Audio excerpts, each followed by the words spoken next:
Doesn't 12 go in and 6 come out? I only see 4 here and 4 and 2. Where's your math? Yeah, 12 goes So, my electrons come down here. They're going to meet up with the oxygen you inhaled, along with protons that are coming back in here and aren't getting sucked back across to make a gradient. And they're going to combine to make water. In this case, for my one transaction of an NADH and FADH2 coming in, I get 2 waters. What? There's a Krebs cycle that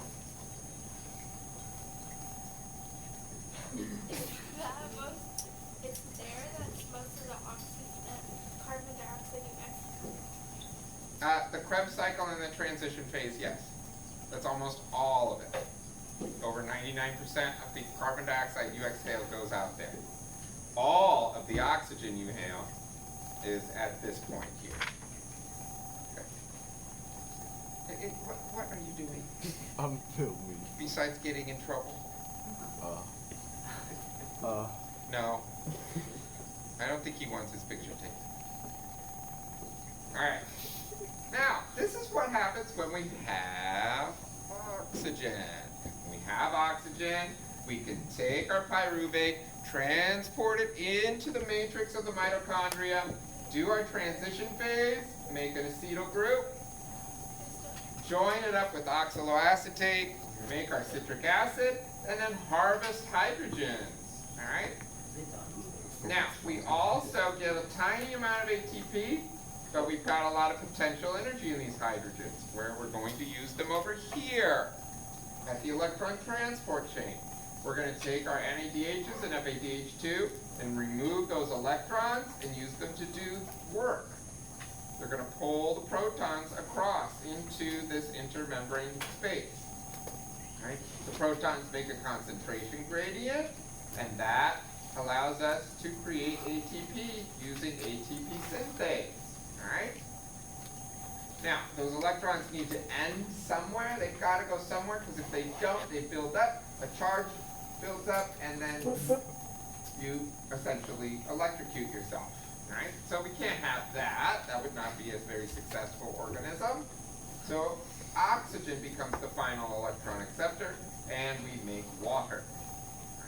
Now, when there is no oxygen present, we have to rely entirely on this process that's happening outside. No oxygen used here, so we just do glycolysis. Right? But there's a problem with that, because cells only have a certain amount of NAD plus molecules. So once you've turned all of the NAD plus to NADH, glycolysis grinds to a halt. It just stops. And then no more ATP is made. Alright? So then we just wait around till we use these NADHs, or the pyruvates, right, to get them back.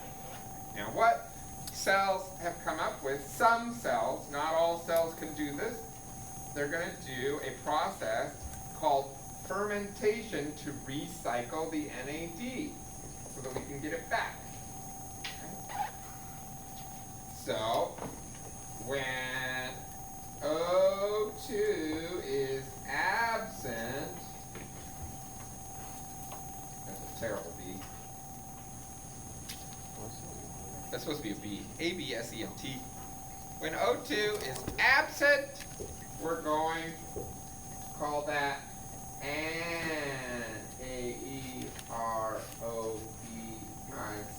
Anaerobic respiration occurs.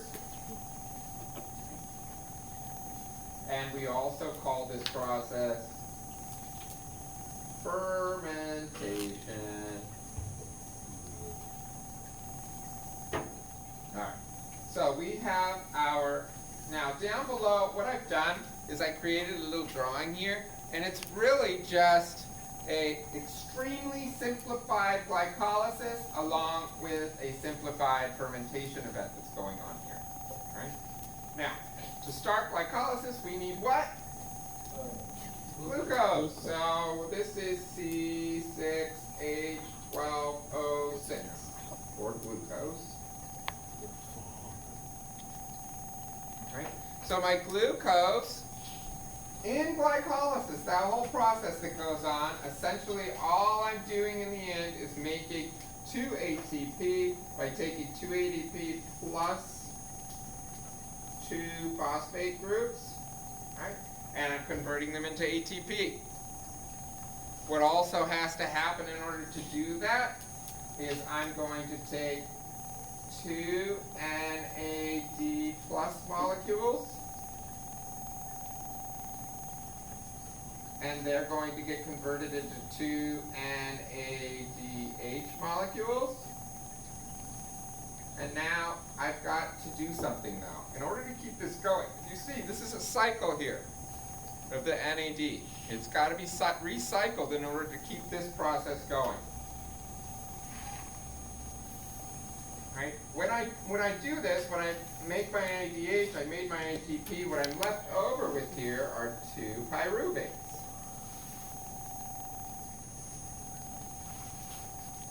Okay, so I got 2 pyruvate molecules, but to get my NAD plus back to keep it going, I've got to interact with my pyruvate.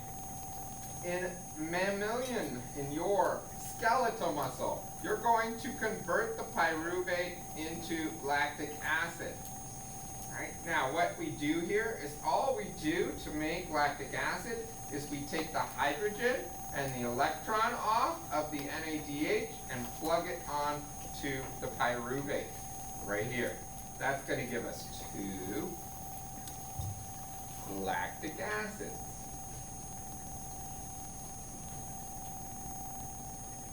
Two lactic acid molecules. All right? Now, that's the enzyme. We have an enzyme that does that in our skeletal muscle. In all of our other cells, there is no enzyme to do this. Okay, so we just do glycolysis till we run out of NAD+, and then our cells just sit there and wait. All right? So hopefully they don't have to wait too long, otherwise they die. Yay! Oh wait, that means you die. That's not exciting. Your seat's not that bad. All right, so we have an enzyme in our skeletal muscles to do this. So other organisms have 2 different enzymes than we have. Right? And so this is going to give us alcoholic fermentation. So with alcoholic fermentation, we have to take our pyruvate and first remove a carbon dioxide from each. So we're going to remove 2 CO2 since we have 2 pyruvates. Then we're going to put back on the hydrogen and electron, and that's going to give us 2 ethanol. Okay. Which is alcohol. Yes, sir. And by skeletal muscle, do you mean like that this doesn't happen in the brain or the eyes? It does not happen in your brain. Yes. What? It happens in the skeletal. That's what we just said. Oh, okay, so that was just a statement. Oh, okay. All right, so now what I want to do here is show you something that's important for you to understand what's going on here. What's going on?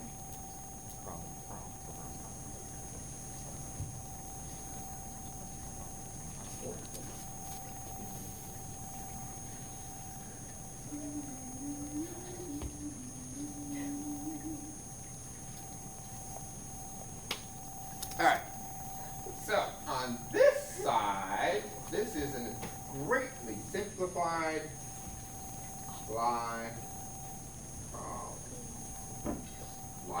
I can't spell glycolysis, which I just totally messed up. Okay, glycolysis. On this side, this is fermentation.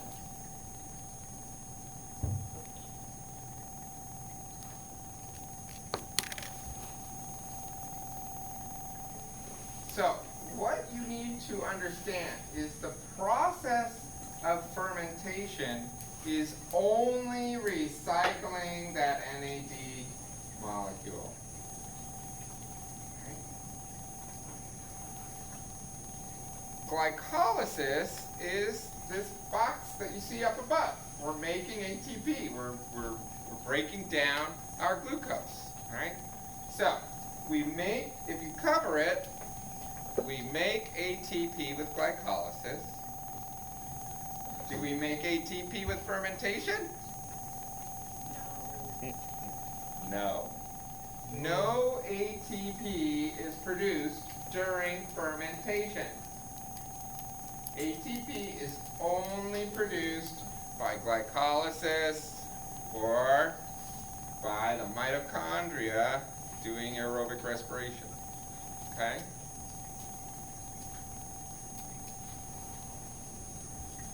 Got it? Yes, sir. So for anaerobic respiration to happen, what do you need again? What do I need for anaerobic respiration to happen? Yeah. I need no oxygen. I mean, like, Every cell can do anaerobic respiration because that's what glycolysis is. Right? But if I completely eliminate the oxygen, my cell will do glycolysis until it runs out of NAD plus.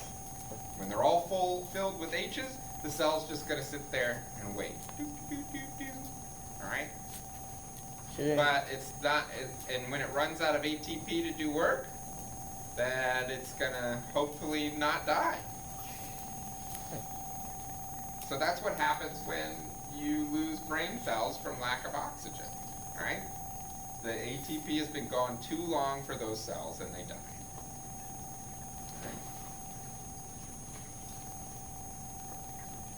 Anything else? Anybody else have a question? All right, that's it for today.